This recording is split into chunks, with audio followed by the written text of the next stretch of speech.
ఆదర్శమూర్తి, నిరంతర స్ఫూర్తి. మనిషి ఎక్కడ జన్మించాడో, ఏ పరిస్థితిలో జన్మించాడో అన్నది ముఖ్యం కాదు. ఎలా జీవించాడో, ఒడిదుడుకులను మధ్య జీవితాన్ని ఎలా వికసింపచేశాడో అన్న దాంట్లోనే ఉంటుంది ఔన్నత్యం అంతా.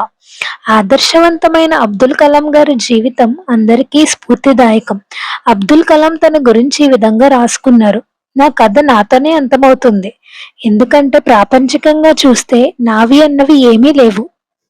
నేను ఏమీ సంపాదించలేదు, ఏమీ నిర్మించలేదు, దాచిపెట్టింది లేదు, నాకు కుటుంబం కూడా లేదు, పిల్లలు లేరు. ఈ మహోన్నత దేశంలో కోట్లాది మంది బాలబాలికల వైపు చూస్తూ ఉన్న దైవత్వమే అక్షర భాండారంగా నిండి ఉన్న ఒక చిన్న బావిని నేను.